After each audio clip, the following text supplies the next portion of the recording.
আমাকে যে বিষয়ে আলোচনা দেওয়া হয়েছে অত্যন্ত গুরুত্বপূর্ণ।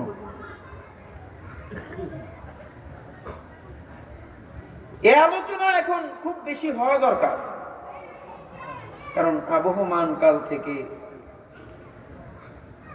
যখন থেকে নবী কালিমার দাওয়াত পৌঁছানো শুরু করেছেন, তখন থেকে যেমন নবীর শত্রু তৈরি হয়েছে, আজিজ দোস্ত, আমার সাহাবায়ে কেরাম যখন আল্লাহর নবীর নবুয়তের দলিল হিসেবে সংরক্ষিত হয়েছে, আল্লাহর কাছে পছন্দনীয় এবং মনোনীত নবীর বন্ধু হিসেবে গৃহীত হয়েছে, তখন থেকে সাহাবাদের বিরুদ্ধেও এবং সাহাবাদের বিরুদ্ধাচরণকারীরাও তৈরি হয়েছে। শানে সাহাবা, সাহাবা জিনিসটা কি আসলে, এটা তো আগে আমাদের বুঝে নেওয়া দরকার নাকি? সাহাবা কারে বলে এটা আগে চেনা দরকার না? সাহাবা কাকে বলে? মুহাদ্দিসিনে কেরামদের বক্তব্য অনুযায়ী সাহাবা বলা হয় যারা ঈমানের হালতে আল্লাহর নবীকে দেখেছে। বলেন বলেন তো বলেন, আমি তো একা কথা বলবো না, আপনাদেরকে দিয়েও বলাবো, কারণ আমার শ্রোতারা কথা বুঝতেছে কি বুঝতেছে না এটা তো বোঝা যাবে আপনারা যখন বলবেন, কারণ যে বুঝে দেখবেন, যে বুঝতে পারে কথা দেখবেন সে নিজের থেকেই বলা শুরু করে। কথা বলেন, স্যার পড়াইতেছে, দেখা যায় একটা ছাত্র ওই পড়াটা আগে থেকে পারে, স্যার বলতেছে, ওই ছাত্র পিছন থেকে গুনগুন করে, কিরে গুনগুন করো কে, ওই পড়াটা আমি পারি। কথা কয়, তাহলে বোঝা যাবে কখন, যখন আপনারা আমার কথা বুঝতেছেন, তখনই বোঝা যাবে যখন আপনারা আমার সাথে কথা বলবেন। তাহলে সাহাবা কাদেরকে বলে? যারা ঈমানের হালতে কাকে দেখছে? আল্লাহর নবী জনাবে মুহাম্মদুর রাসূলুল্লাহ। না না, কোন জবান চুপ থাকবে না, কোন জবান চুপ থাকবে না, একটা জবানও যেন চুপ না থাকে। নবীর নাম আসবে, দুরূদ পড়ব না, এটা যেন না হয়। মুহাম্মদুর রাসূলুল্লাহ সাল্লাল্লাহু আলাইহি ওয়াসাল্লামকে যারা ঈমানের হালতে সরাসরি দেখেছে তারা হচ্ছেন সাহাবা। এখন আসেন, এই যে সংজ্ঞাটা, এই যে তারিফ, এই যে ব্যাখ্যাটা যদি মেনে নিই, এখানে একটা সমস্যা আছে। আরো একটা সমস্যা তৈরি হয় কি? তাহলে এই সমস্যা অনুযায়ী তো আব্দুল্লাহ ইবনে উম্মে মাকতুম রাদিয়াল্লাহু আনহু, যিনি চোখে দেখতেন না, অন্ধ সাহাবী ছিলেন, এই সংজ্ঞা অনুযায়ী তো তিনি বের হয়ে যায়। কথা বুঝতেছেন আমার? এই সংজ্ঞা অনুযায়ী অন্ধ সাহাবী কি হয়ে যায়? বাদ পড়ে যায়। তাহলে কি অন্ধ সাহাবী যিনি, তিনি কি সাহাবী না? অবশ্যই সাহাবী। তাহলে বোঝা গেল এটা আরো একটা ব্যাখ্যা আছে কি, যে সরাসরি ঈমানের হালতে আল্লাহর নবীকে দেখেছে এবং ঈমানের হালতেই মৃত্যুবরণ করেছে, সে যেমন সাহাবী, একইভাবে আল্লাহর নবী যাকে ঈমানের অবস্থায় দেখেছে সেও সাহাবী। আল্লাহ আরেকটু আস্তে করে বলেন। আমাদের দেশে তো এমন কিছু মানুষ আছে, আমার কিছু ভাইরা আছে, যারা মনে করে তারা যখন ওই ভাঙ্গা চোরা দুরূদ পড়ে, অর্থাৎ মিলাদ পড়ে, তখন দাঁড়ায় যায়, মনে করে যে এখানে নবীজি আসছে। এই আকীদা, আমি বলছি খুব ভালো করে, এই আকীদায় দাঁড়িয়ে যায়। আমরা যদি একটু ভালো করে পর্যালোচনা করে দেখি, তাহলে দেখব নবীজি সাল্লাল্লাহু আলাইহি ওয়াসাল্লাম বলেন যে সমস্ত নবীরা তাদের কবরের মধ্যে থাকে। আচ্ছা, কবরে যদি থাকে তাহলে কি সেখান থেকে নবীর ইন্তেকালের পর সেখান থেকে আমার আপনার মজলিসে আসা সম্ভব? হ্যাঁ, সমস্ত নবীরা কবরে থাকে। এখন আমার যেই ভাইয়েরা যারা বলে যে নবীজি এখানে আসছে, এখানে তো একটা প্রশ্ন জাগে। প্রশ্নটা হলো, সরাসরি কি নবীরে দেখছেন? হ্যাঁ, আপনি দেখছেন? নবী যে এখানে আসছে আপনি দেখছেন? আচ্ছা, নবীরে আপনি না দেখলে নবী তো আপনারা দেখছে নাকি? হ্যাঁ, যদি দেখা বলতে হয় তাহলে দুইটার যে কোনো একটা যদি বাস্তবায়ন হয় তাহলে তো আপনারে আর তখন মানুষ বলা যাবে না, সাহাবী বলতে হবে। কথা কয় বুঝতেছেন? হ্যাঁ, নিজের কথাই নিজেই কিন্তু বিপদে পড়ে যাবে। তাহলে বোঝা গেল এটার মধ্যে সমস্যা আছে। হ্যাঁ, আমরা দুরূদ পড়ব নবীর উপরে, আমরা নবীকে সবচাইতে বেশি ভালোবাসি, সেটা প্রমাণ করব নবীজির সুন্নত বাস্তবায়ন করে। একদিনের মিষ্টি আর জিলাপি বিতরণ কইরা আমরা ভালোবাসা দেখাই না। মেরে আজিজ দোস্ত, খুব খেয়াল করে বুঝার চেষ্টা করবেন। বুঝা গেল যে নবীকে সরাসরি দেখে ইমানের হালতে এবং ইমানের অবস্থায় সে মৃত্যুবরণ করে, সেও সাহাবী। আবার নবীজি যাকে ইমানের হালতে দেখে সেও সাহাবী। তাহলে সাহাবীর সঙ্গে আমরা পাইলাম। সাহাবী কারে কয় এতটুকু বুঝছি তো? কারা কারা বুঝছি একটু হাত তুলে দেখাই তো। সবাই বুঝছি সাহাবী কারে কয়? এবার আসেন সাহাবীর পরিচয় গেল। আমি যদি বলি যে সাহাবী এটা এমন একটা অধ্যায়, এমন একটা চ্যাপ্টার, আপনি সাহাবীর দিকে তাকাইলে নজর করলে দেখবেন নবী মুহাম্মদুর রাসূলুল্লাহর সিরাত। সুবহানাল্লাহ। কালকে বাড়িতে গিয়া বললেন, আরো আস্তে করে বলেন, আরো আস্তে করে বলেন, চিল্লায় আওয়াজ করে বলেন সুবহানাল্লাহ। আপনি যখনই সাহাবীর দিকে তাকাইবেন তো দেখবেন আমার আপনার হাবিব মুহাম্মদুর রাসূলুল্লাহ সাল্লাল্লাহু আলাইহি ওয়াসাল্লামের চরিত্রের জলজ্যান্ত উদাহরণ হচ্ছে সাহাবী। সুবহানাল্লাহ। এই জন্য রব্বুল আলামিন তার সাহাবীদের পরিচয় করাইতে গিয়ে সর্বপ্রথম তার হাবিবের নাম নিয়ে আসে মুহাম্মাদুর রাসূলুল্লাহ।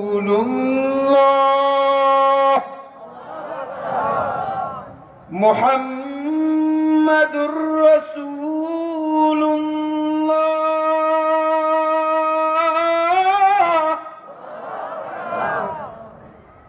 মুহাম্মাদুর রাসূলুল্লাহ তিনি কার রাসূল?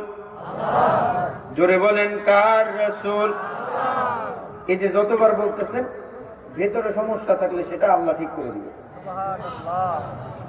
মুহাম্মদ কার রাসূল? কার রাসূল? আরো জোরে বলেন কার রাসূল? আল্লাহর রাসূল। মেরে আজিজ দোস্ত, আল্লাহর রাসূল হিসেবে আল্লাহ তাআলা মুহাম্মাদুর রাসূলুল্লাহকে ঘোষণা করায়া দেন, আমাদের সাথে পরিচয় করায়া দেন। এটা হলো একটা দলিল, মুহাম্মাদুর রাসূলুল্লাহ, এটা মনে রেখে। অপরদিকে আল্লাহ তাআলা বলে ইলাহুকুম ইলাহু ওয়াহিদ। ইলাহুকুম ইলাহু ওয়াহিদ। তোমাদের রব একজন, তিনি কে? আরো জোরে বলেন কে? আরো জোরে বলেন কে? শুরুতে ওইটা যেমন দাওয়া, এটা হলো দাওয়া মানে দাবি। মুহাম্মাদুর রাসূলুল্লাহ, মুহাম্মদ আল্লাহর রাসূল, এটা হচ্ছে একটা দাবি। দাবি বুঝেন? এটা যেন খুব কঠিন না লাগে, এই জন্য আমি আপনাদেরকে বোঝানোর সুবিধার্থে একটু আপনাদেরকে বুঝায় নিয়ে আসতে হবে। কারণ সরাসরি যদি এই আলোচনাটা করে দিই আপনাদের অনেকের বুঝে আসবে না, খুব একটু ওই চিকন আলোচনা আর কি। যেমন তোমাদের রব একজন, তিনি আল্লাহ, এটাও একটা দাবি। তো আল্লাহ তাআলা তার রব হওয়ার সপক্ষে 7টা দলিল পেশ করেন। কয়টা? ইন্না ফি খালকিস সামাওয়াতি ওয়াল আরদ ওয়া ইখতিলাফিল লাইলি ওয়ান নাহার, আসমান এবং জমিনের সৃষ্টিতে কার উজুদের দলিল রয়েছে? চিৎকার মেরে বলেন না কার? পিছনে যে যুবক ভাইরা আছো জোরে বলো কার? আরো জোরে বলেন কার? রাত আর দিনের পরিবর্তনে কার উজুদের দলিল রয়েছে? ওয়াল ফুলকিল্লাতী তাজরি ফিল বাহরি বিমা ইয়ানফাউন নাস, এবং সমুদ্রের উপর চলনেওয়ালা নৌকা, লঞ্চ, স্টিমার, জাহাজ, যা কিছুই চলতে দেখেন,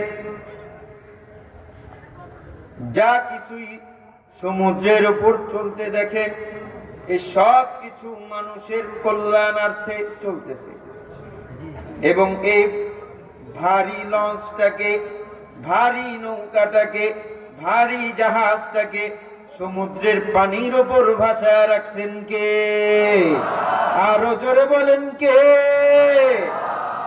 এই বুড়া বাবারা যারা আছেন, তারা যদি কারো হার্টে ব্লক টলক যাদের থাকে, যদি থেকে থাকে, আল্লাহ হেফাজত করেন, দোয়া করি, তারা আল্লাহর নামটা আরো বেশি জোরে বলার চেষ্টা করবেন। কেন? আমি বিশ্বাস করি, যদি আল্লাহ আপনার ডাক পছন্দ হয়ে যায়, হতে পারে সেই ব্লক ছুঁইটা আল্লাহর নাম উচ্চারিত হয়ে সে ব্লকও ছুটে যেতে পারে। এই আল্লাহ পারে না? আল্লাহ পারেনি? আরে আল্লাহ। সমুদ্রের উপর এত ভারী জাহাজকে ভাসায় রাখেন কে? মেরে আজিজ দোস্ত, একটু খেয়াল করেন, একটা লোহার টুকরা যদি আমি আপনাদেরকে দিয়া বলি, আপনাদের পাশের যে খাল আছে, এই খালের মধ্যে ছেড়ে ভাসায় রাখবেন, পারবেন? ভাসবেনি না, ডুবে যাবে। ছোট্ট একটা লোহার টুকরা আপনি খালের মধ্যে, সমুদ্রেও না, খালে ভাসানোর চেষ্টা করেন, ভাসবে না। কিন্তু মেরে আজিজ দোস্ত, একটা লোহার টুকরা আপনারা ভাসাইতে পারেন না। এত বড় বড় টনকে টন জাহাজ সমুদ্রের পানির উপর ভাসায় রাখেন কে? চিৎকার মেরে বলেন না কে? আল্লাহ। আল্লাহ। ওই যে দাবি করছিল, দাবির সপক্ষে দলিল কয়টা? 3টা দলিল গেছে। 7টা দলিল 3টা গেছে। ওয়ামা আনজালাল্লাহু মিনাস সামাই মিন মাইন ফাআহইয়া বিহিল আরদা বাদা মাউতিহা। মেরে আজিজ দোস্ত, রব্বুল আলামিন জানায় দেয়, আসমান থেকে বৃষ্টি বর্ষণ করে আল্লাহ তাআলা তোমাদের মৃত জমিনগুলারে জীবিত করে, তোমাদের জমিনগুলারে ফসল উৎপাদনের উপযুক্ত বানায় দেয় কে? আরো জোরে বলেন কে? জমিন মৃত, আল্লাহ যদি পানি বর্ষণ না করেন, জমিন ফসল ফলাবে না। হযরতে ইউসুফ আলাইহিস সালামের সময় মিশরে 7 বছরের খরা হয়েছিল। খরা, একেবারে কোনো ফসল নাই, কিচ্ছু নাই। কেন হয়েছিল? হ্যাঁ, কেন হয়েছিল? আসমান কৃপণতা করছে। আসমান আল্লাহর আদেশে বৃষ্টি নাযিল করে নাই, জমিনও পানি পায় নাই, তাই ও মৃতই রয়ে গেছে, আর জিন্দা। তার মানে বোঝা গেল, আমরা মনে করি আমাদের জমিনের মধ্যে আমরা বীজ ছিটাইলে জমিন আমাদেরকে ফসল দেয়, এটা বুঝি আমাদের পাওয়ারে, আমাদের বুদ্ধিতে। ভাইও, আমাদের শক্তি, আমাদের বুদ্ধি কিছুতেই না। যদি আল্লাহ আসমান থেকে বৃষ্টি বন্ধ করে দিত, আমি আপনি হাজার বীজ ছিটাইলেও সেই বীজকে কখনো জমিন ফসল ফলাইত না। তার মানে রিজিক আপনার চেষ্টায়, আপনার মেহনতে জমিন থেকে উঠে না, আমার আল্লাহ আসমান থেকে পানি বর্ষণ করলে তবেই আপনার ঘরে রিজিকের ব্যবস্থা হয়। তাহলে কোন মানুষ যদি বলে আমি রিজিকের ব্যবস্থা করি, কথা কয় না। কোন মানুষ যদি বলে আমি রিজিকের ব্যবস্থা করি, সে মেরে আজিজ দোস্ত, এই যে জমিনের উপর বসে আছেন, এই জমিনটা মুর্দা। আল্লাহ তাআলা আসমান থেকে পানি বর্ষণ করে জিন্দা হয় আমার আপনার খেদমতের জন্য, আমার আপনার গোলামি করার জন্য। আল্লাহ বৃষ্টি বর্ষণ করেন, জিন্দা হয়। আপনি এই জমিনের নিচে দানবওয়ালা শরীরকেও দাফন করে দিলে এই জমিন আপনার ওই দানবওয়ালা শরীরকেও একেবারে মাটি বানায় ফেলে। কিন্তু মেরে মুহতারাম ভাইও, আপনি যখন আপনার ক্ষুদ্র ক্ষুদ্র বীজগুলোরে জমিনের নিচে আমানত রাখেন, জমিন কখনো আপনি নামাজি না হইলেও আপনার বিরোধিতা করে না, বলে না যে এই তুই বেনামাজি, তোরে আমি ফসল দিব না। চাইলেই জমিন পারত, কিন্তু করে না, কারণ জমিন আপনার গোলাম। একটা দানাকে আপনি জমিনের নিচে আমানত রাখলেন, কিন্তু আল্লাহর আদেশে এই জমিন আপনার ওই এক দানাকে হাজারো দানায় রূপান্তর করে আপনার জন্য জমিনের উপর ফসল ফলানোর ব্যবস্থা করে দেয়। তাহলে এই সব কাজ কে করে? হ্যাঁ যুবক ভাইয়েরা, কে করে? হ্যাঁ, আল্লাহ। এই ইয়াকিন দিলের মধ্যে পয়দা করেছেন সাহাবায়ে কেরাম। আল্লাহর নবী সাহাবায়ে কেরামদের দিলের মধ্যে এই ফিকির, এই ইয়াকিন ঢুকাইয়া দিয়েছেন। সাহাবায়ে কেরাম নিজেদের এই ফিকির নিয়ে তারা দেশ দেশান্তরে চলে গিয়েছে। মানুষগুলোকে এই ইয়াকিন ঢুকানোর জন্যই তারা নিজেদের মেহনত, চেষ্টা, ফিকির সব করেছে। মেরে আজিজ দোস্ত, এই সব কিছু কার গোলামি করে? আমাদের গোলামি করে। এই জমিনের যা কিছু আছে সব আমাদের গোলাম। কার গোলাম? আমাদের জন্য বানাইছে। ফরমায়া খেতিয়াं सरसब्ज है तेरी गजा के वास्ते, खेतियां सरसब्ज है तेरी गजा के वास्ते, जानवर पैदा किए हम तेरी बका के वास्ते, चांद सूरज और सितारे जिया के वास्ते, ये कुल जहां तेरे लिए और तू खुदा के वास्ते। আল্লাহ তাআলা সব কিছু আমার আপনার গোলামির জন্য বানাইছে। সব আসমান বলেন আমার আপনার গোলাম, জমিন বলেন আমার আপনার গোলাম, চন্দ্র সূর্য বলেন আমার আপনার গোলাম, গাছপালা নদী নালা যা কিছু বলেন আমার আপনার গোলাম, সব আমাদের গোলাম। আল্লাহ সব কিছু আমাদের গোলামির জন্য বানাইছেন। কিন্তু আমারে আপনারে আল্লাহ তাআলা অন্য কারো গোলামির জন্য বানায় নাই। আমারে আপনারে আল্লাহ শুধুমাত্র কেবলমাত্র তার গোলামির জন্য বানাইছে। তাহলে আমি আপনি কার গোলাম? আমি আপনি কার গোলাম? ধরে বলেন না কার গোলাম? আমি আপনি আল্লাহর গোলাম। কিন্তু যুবক, ও মানুষ, ও ইনসান, আপনাকে যে কখনো কখনো মানুষের গোলামি করতে দেখা যায়? কে? হ্যাঁ, মহান রবের গোলামি ছেড়ে তুচ্ছ একজনের গোলামি নিজেকে রূপান্তর করলেন কেন? কথা কয় না কেন? হ্যাঁ, আজকাল কি আমরা মানুষের গোলামি করি না? আপনারা হয়তো বা মনে করতেছেন হুজুর বুঝি চাকরি বাকরির কথা বলতেছেন। না, সেটাও বলতেছি না।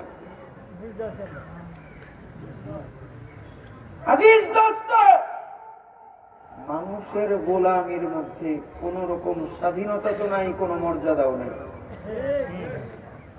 একমাত্র প্রকৃত মর্যাদা কার গোলামির মধ্যে? জোরে বলেন, কার গোলামির মধ্যে? আপনি কবরে গেলে, হাসরে গেলে আপনারে জিজ্ঞেস করবে না যে আপনি কার সাথে ছিলেন, সে কতটা প্রভাবশালী ছিল, সে কতটা পাওয়ারফুল ছিল। আরে যে দুনিয়ায় প্রভাবওয়ালা ছিল, সে নিজে গিয়ে মনে করেন যে হাঁটু কাঁপতে কাঁপতে একেবারে শেষ হয়ে গেল।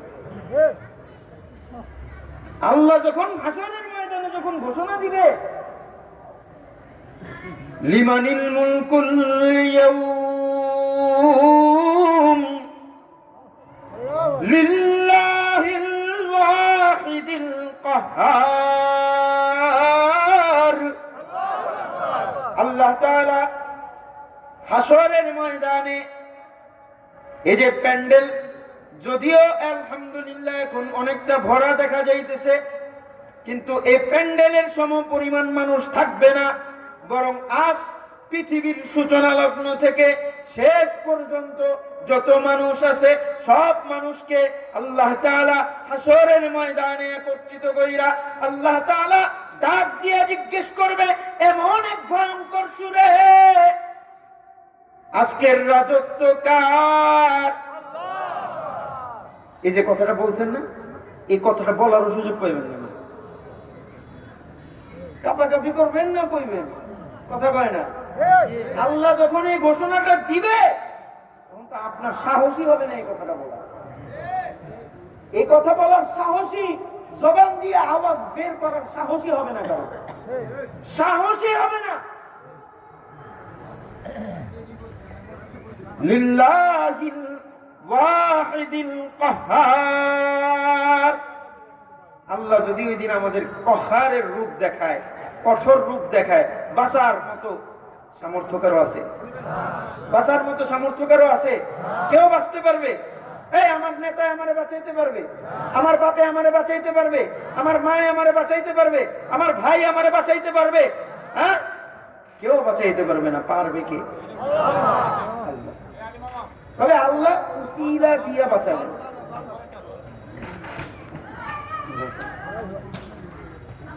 আল্লাহ উসিলা দিয়া বাঁচাবেন। কিভাবে? হাদিসের মধ্যে সরকারে দু আলম সাল্লাল্লাহু আলাইহি ওয়াসাল্লাম বলেন, কিয়ামতের দিন সুপারিশ করার অধিকার প্রাপ্ত হবে তিন দল। এক নাম্বার হইল আল আম্বিয়া, নবীরা সুপারিশ করবে। নবীরা সুপারিশ করবে। আরে হাসরের ময়দানে কি যে কঠিন মুসিবত হবে, কি যে কঠিন মুসিবত হবে। বিচার কার্য শুরু হওয়ার আগে যে মুসিবত গুলো হবে, সূর্য মাথার এক গজ উপরে থাকবে, এক বিঘত উপরে থাকবে, তার সমস্ত শক্তি দিয়ে আপনাদেরকে তাপ দিবে। যে জমিনের উপর দাঁড়াবেন, এখন তো এটা বালু মাটি, কিন্তু এই জমিনটা হবে তামার। মানুষের গুনাহ অনুযায়ী, লেভেল অনুযায়ী সে ঘামের নদীতে থাকবে, অর্থাৎ কারো কপাল পরিমাণ, আবার কারো গলা পরিমাণ, কারো বুক পরিমাণ, কারো মাজা পরিমাণ, কারো হাঁটু পরিমাণ, কারো আবার টাকনো পরিমাণ, এমন অবস্থা থাকবে। হাসরের ময়দানের ভয়াবহ অবস্থা থেকে বাঁচার জন্য এক এক পুরা দল মিলা সব এক একজন নবীর পিছনে পিছনে দৌড়াবে। হাদিসের মধ্যে লম্বা আলোচনা। প্রত্যেক নবী ফিরায়া দিবে, প্রত্যেক নবী ফিরায়া দিবে, কিন্তু আমার আপনার হাবিব মুহাম্মদুর রাসূলুল্লাহ সাল্লাল্লাহু আলাইহি ওয়াসাল্লামের কাছে যখন উম্মত যে আবদার করবে, নবীজি ফিরাইবেন, ফিরাইতে পারবেনই না। কারণ আমার নবী, আপনার নবী, সরকারে কায়নাত মুহাম্মদুর রাসূলুল্লাহ সাল্লাল্লাহু আলাইহি ওয়াসাল্লাম এমন এক আলা নবী, এমন এক আলা নবী, যিনি দুনিয়াতে থাকতেও আমাদের জন্য কান্না করছেন। এখনো কাঁদেন, হাসরেও কাঁদবেন। এবং তার জবানের যে শব্দটা থাকবে, শব্দটা হলো উম্মতি উম্মতি উম্মতি। কি দরদ আর কি ভালোবাসা আমার নবী আপনাদের জন্য, কিন্তু আপনাদের দিলে তো নবীর ভালোবাসা নেই। আমার দিলে তো নবীর ভালোবাসা নাই। নবীর ভালোবাসা যদি থাকতো তাহলে আমি নবীর কোন সুন্নতকে নিত রাখতে পারতাম না, আমলে না আইনা আমি থাকতে পারতাম না। কারণ আল্লাহ হলো এমন এক জাত যাকে কখনো লুকানো যায় না, যাকে কখনো দেখানো যায় না। আর মুহাম্মদুর রাসূলুল্লাহ এমন এক জাত যাকে কখনো লুকানো যায় না। আমরা আজকে এখান থেকে নিয়ত করে যাচ্ছি তো ইনশাআল্লাহ যে যতদিন বাঁচবো নবীর সুন্নতকে জিন্দা করে বাঁচবো ইনশাআল্লাহ, নবীর সুন্নতের উপর আমল করে বাঁচবো ইনশাআল্লাহ। যত বাধা আসুক, কোন বাধা নবীর সুন্নত থেকে, নবীর সুন্নতের আমল থেকে আমাদেরকে আটকাতে পারবে না ইনশাআল্লাহ। মেরে আজিজ দোস্ত, এরপরে আল্লাহ তাআলা বলেন তোমাদের জমিনের উপর চলনেওয়ালা যত প্রাণী আছে এই সব প্রাণীগুলার দিকে তাকায় দেখো। কখনো কুকুরকে দেখা যায়, কখনো বিড়ালকে দেখা যায়, কখনো ইঁদুরকে দেখা যায়, কখনো শিয়ালকে দেখা যায়, কখনো বাঘকে দেখা যায়, কখনো সিংহকে দেখা যায়। যত প্রাণী আছে আল্লাহর এই জমিনে, আসমানে উড়ন্ত যত প্রাণী আছে, এই সমস্ত প্রাণী এদের দিকে তাকাইলেও আল্লাহ তাআলার পরিচয় পাওয়া যায়, আল্লাহর পরিচয় পাওয়া যায়। অনেকগুলো দেওয়ার সুযোগ নেই, একটা দিচ্ছি।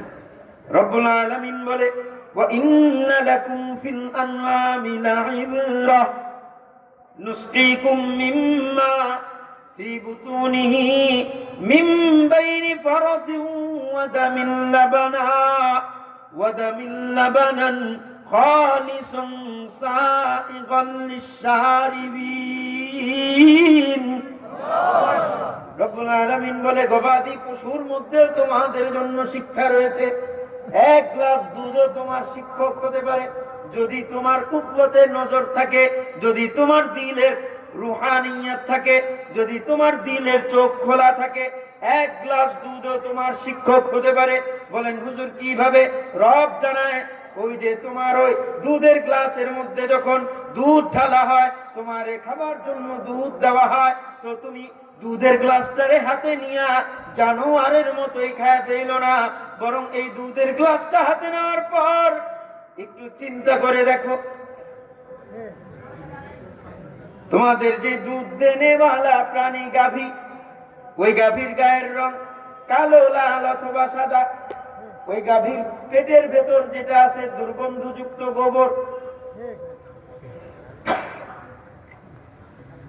আর ওই গাভীর পেটে শরীরের ভেতর যে রক্ত চলাচল করে ওই রক্তের রং লাল। রব্বুল আলামিন বলেন তোমাদের গ্লাসের মধ্যে যে দুধটা আসছে, এই দুধটা তো এই সব প্রসেসিং এর মধ্যে দিয়ে আসছে, সব প্রসেসিং এর মধ্যে। কিন্তু রব্বুল আলামিন তোমার ওই গ্লাসের দুধের মধ্যে তোমার গাভীর শরীরের রঙও মিশতে দেয় নাই। রব্বুল আলামিন তোমার ওই গ্লাসে থাকা দুধের মধ্যে তোমার গাভীর পেটের ভেতর থাকা দুর্গন্ধযুক্ত গোবরও মিশতে দেয় নাই। তোমার ওই গ্লাসের দুধের মধ্যে তোমার ওই গাভীর ভেতরে রক্ত চলাচলকারী লাল রঙও মিশতে দেয় নাই। এই সব কিছুর থেকে মুক্ত করে তোমার ওই গ্লাসের মধ্যে এত চমৎকার রংওয়ালা, এত চমৎকার স্বাদওয়ালা দুধ তোমাদের গ্লাসের মধ্যে এনে দিয়েছেন কে?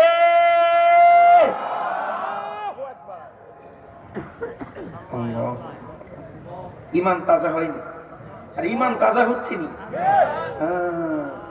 আল্লাহর কোরআন তেলাওয়াত শুনলে ইমান তাজা হয়, ব্যাটারি চার্জ হয়, ব্যাটারি চার্জ। এটাই করতেছি, আমাদের ওলামা ইকরামদের কাজই তো এটা। মেরে আজিজ দোস্ত, এই যে কখনো আসমানে ভেসে থাকা মেঘ দেখেন না? হ্যাঁ, মেঘ চড়ে, এই মেঘের দিকেও যদি তাকান, দেখবেন যে কখনো কখনো একদিক থেকে আরেক দিকে দৌড়াইতেছে। অনেক সময় দেখবেন যে এই এলাকায় বৃষ্টি হয়, আরেক এলাকায় বৃষ্টি নেই। দেখছেন না? এই সব কিছু পরিচালনা করেন কে? এটা হচ্ছে আল্লাহর দাওয়ার দলিল। কি আল্লাহর দাওয়ার দলিল? হ্যাঁ, নাস্তিকরা আল্লাহকে মানতে চায়, তবে আল্লাহ বলে ঠিক আছে তুই না মানলে মানার দরকার নাই, তবে আমার এই যে 7 গুণাবলী বর্ণনা করা হয়েছে, এই 7 গুণাবলীর বাহিরে গিয়া তুই পারলে নিজের শক্তিতে কোন একটা নতুন দুনিয়া তৈরি করে তুই পারলে তোর ক্ষমতা দেখা পারবেনি। বোঝার চেষ্টা করেন। এই যে আমি আমার চিকন কথা বোঝানোর মতো জায়গায় চলে আসছি। আল্লাহ বলে যদি দ্বিতীয় কবরে আল্লাহ হিসেবে মানতে চাও তাহলে রাত আর দিনের পরিবর্তন করে দেখো। যদি দ্বিতীয় কবরে আল্লাহ হিসেবে মানতে চাও আসমান জমিন বানায় দেখাও। যদি দ্বিতীয় কাউরে আল্লাহ হিসেবে মানতে চাও তাহলে আসমান থেকে বৃষ্টি বর্ষণ করে দেখাও। দ্বিতীয় কাউকে আল্লাহ হিসেবে মানতে চাও তাহলে সমুদ্রের উপর নিজেদের আমার চালানো ইয়াতে না, বরং নিজেদের তৈরি করা নিজেদের ইয়াতে তোমরা এমন এক সিস্টেম বানাইবা যেখানে তোমরা নিজেদের পানিতে নিজেদের জিনিস ভাসাইবা, আমার শক্তিতে না। পারবেনি, কেউ পারবে না। এটা আল্লাহ তাআলার দাওয়া, তার সপক্ষে দলিল। আল্লাহ এক, তার কোন শরীক নেই। এবার আসেন মুহাম্মাদুর রাসূলুল্লাহ। আল্লাহকে যদি রব হিসেবে মানতে চান এই 7 গুণাবলী আল্লাহ, কারণ আল্লাহর কোন শরীক নাই। আর যদি আপনি মুহাম্মাদুর রাসূলুল্লাহকে যদি চিনতে চান, মুহাম্মাদুর রাসূলুল্লাহকে যদি বুঝতে চান, তাহলে তার সাহাবায়ে কেরামদের দিকে তাকাইতে হবে। সাহাবী ছাড়া আপনি কখনো রাসূল পর্যন্ত পৌঁছাইতে পারবেন না। মেরে আজিজ দোস্ত, কেন পৌঁছানো যাবে না? কারণ কি এত গুরুত্ব কেন?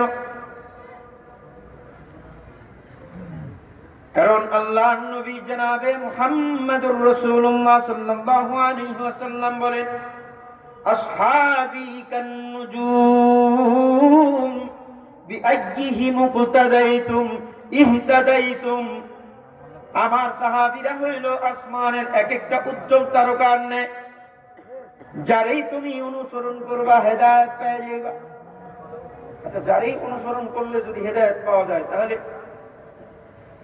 কেউ মানে অনির্ভরযোগ্য আছে? কথা কয় না। অনির্ভরযোগ্য বুঝায় না, আদনা থেকে আদনা সাহাবীও আল্লাহর নির্ভরযোগ্য না? কথা কয় না। মেরে আজিজ দোস্ত, খুব খেয়াল কইরা শুনবেন, বুঝবেন। আল্লাহ তাআলা বলেন, রাদিয়াল্লাহু আনহুম ওয়া রাদু আন। আল্লাহ সাহাবায়ে কেরামদের উপর সন্তুষ্ট এবং সাহাবীরাও আল্লাহর উপর সন্তুষ্ট। বুঝে থাকলে বলেন তো, মানুষ কখন কার উপর সন্তুষ্ট হয়? তার অপরাধ, তার উপর রাগ থাকলে না খুশি থাকলে? কথা কয় না। খুশি থাকলে সন্তুষ্ট হয়। আর যে যার উপর খুশি, যে যার উপর সন্তুষ্ট, তারে কি কোনোদিন শাস্তি বা তাকে কি শাস্তির আওতাধীন নিয়ে আসে? কথা কয় না। মেরে আজিজ দোস্ত, সাহাবায়ে কেরামের মর্যাদা বুঝার জন্য এবং সাহাবায়ে কেরাম যে সত্যের মাপকাঠি এটা বোঝানোর জন্য কোরআনে কারীমের আরো একটা আয়াত আমি আপনাদের খিদমতে পেশ করছি। রব্বুল আলামিন বলে, ইয়া আইয়ুহাল্লাযীনা আমানু আমিনু বিমিসলি মা আমানান নাস। আচ্ছা, আল্লাহ তাআলা ঈমান আনতে বলছেন কাদের মতো? মানুষের মতো। মানুষ বলে কারো উদ্দেশ্য? আল্লাহ তাআলা বলেন, আল্লাহ তাআলা বলেন, হ্যাঁ, আল্লাহ তাআলা বলেন মানুষ বলে আল্লাহ তাআলা, মুফাসসিরিনে কেরাম বলেন মানুষ বলে আল্লাহ সাহাবায়ে কেরামদেরকে উদ্দেশ্য নিয়েছেন। তাহলে বলেন তো সাহাবায়ে কেরামকে হকের মানদণ্ড হিসেবে, মাপকাঠি হিসেবে মানা যায়? মানা যায় কিনা? অবশ্যই মানা যায়। কারণ যদি তারা হকের মানদণ্ড না হতেন তাহলে আল্লাহ কখনো তাদের মতো ঈমান আমাদেরকে আনতে বলতেন। তার মানে বুঝে গেল সাহাবায়ে কেরাম হকের মানদণ্ড। হ্যাঁ, এবার আসেন উলাইকাল্লাযীনা ইমতাহানাল্লাহু কুলুবাহুম লিত্তাকওয়া। আল্লাহ তাআলা সাহাবায়ে কেরামদের দিলের পরীক্ষা করছেন, দিলের পরীক্ষা করছেন। ইলাহুল আলামিন কি পাইছেন? পরীক্ষা নিলে ফলাফল ঘোষণা করে। কি পাইছেন? ফলাফল কি? সাহাবায়ে কেরামদের দিলের পরীক্ষা নিয়ে তাদেরকে কি রেজাল্ট দিলেন? তো রব্বুল আলামিন বলে উলাইকা হুমুল মুমিনুন, তারা হইল মুমিন। উলাইকা হুমুল মুত্তাকুন, তারা হইল মুত্তাকি। উলাইকা হুমুস সালিহুন, উলাইকা হুমুল মুমিনুনা হাক্কান, তারাই হইল প্রকৃতপক্ষে ঈমানদার। এই ঘোষণা আল্লাহর পক্ষ থেকে, এই ঘোষণা সাহাবীদের ব্যাপারে কে দিচ্ছেন? কে দিচ্ছেন? তাহলে যেখানে আল্লাহ তাআলাই হকের মানদণ্ড হিসেবে সাহাবায়ে কেরামদেরকে নিযুক্ত করছেন, তুমি কে সাহাবায়ে কেরামদেরকে হকের মানদণ্ড না মানার? কথা কয় না, কথা বলে না। তাহলে আমরা, আমাদের আকীদা হবে সাহাবীরা হচ্ছে আমাদের, কথা বলে না, সাহাবীরা হচ্ছে আমাদের ঈমান, সাহাবী আমাদের আকীদা। মেরে আজিজ দোস্ত, সাহাবায়ে কেরাম হচ্ছে নবীর নবুয়তের দলিল, নবীর নবুয়তের দলিল। যদি নবীর নবুয়তের দলিলকেই না মানো তাহলে তো নবীকেই পাইবা না। কথা কয় না? তাহলে আজমতে সাহাবা, শানে সাহাবা কি? নবীকে যদি জানতে চাও, নবীকে যদি বুঝতে চাও, সাহাবায়ে কেরামদের জীবনী মুতালা করো, তাহলে নবীকে বুঝতে পারবা। কারণ তাদের গুণাবলী কি? তাদের গুণাবলী হইল যে তারা কাফেরদের বিরুদ্ধে কঠোর, ঈমানদারদের জন্য তারা একজন আরেকজনের জন্য কোমল। এটা হচ্ছে তাদের গুণাবলী। তাদেরকে আপনি যখনই দেখবেন সিজদায় পড়ে রয়েছে, এমনকি সিজদায় থাকতে থাকতে তাদের কপালে সিজদার দাগও চলে আসছে। এরকম 60টা গুণাবলী আল্লাহ তাআলা ওইখানে যেমন আল্লাহ দাবি করেছেন, তার দলিল, তার দাওয়ার দাবি হিসেবে দলিল পেশ করেছেন 7টা, এখানেও আল্লাহ তাআলা মুহাম্মাদুর রাসূলুল্লাহ নবী হওয়ার দলিল পেশ করেছেন 7টা। তার মানে বোঝা গেল আল্লাহর ওজুদের দলিল ও 7টা, নবীর নবুয়তের দলিল ও 7টা। আল্লাহরে যেমন অস্বীকার করা যায় না, নবীরেও অস্বীকার করা যায় না, নবীর সাহাবীকেও অস্বীকার করার কোনো সুযোগ নাই। কথা বলেন ঠিক না বেঠিক? ভাই, আমরা যখনই সাহাবীদের নাম আসবে সম্মানের সাথে কি পড়ব? রাদিয়াল্লাহু আনহু, রাদিয়াল্লাহু, ইনশাআল্লাহ। তাহলে সাহাবীদের মর্যাদা আমাদের দিলের ভিতরে ঢুকছে কিনা, আমরা বুঝতে পারলাম কিনা? অতি অল্প সময়ে যতটুকু বোঝানোর চেষ্টা করলাম, অর্থাৎ যতটুকু হয়েছে ততটুকু বোঝানোর চেষ্টা করলাম। বাকি যদি আল্লাহ কখনো সামনে আনেন তাহলে বাকি আরো অনেক বিস্তারিত আলোচনা আছে, বোঝানোর চেষ্টা করব ইনশাআল্লাহ।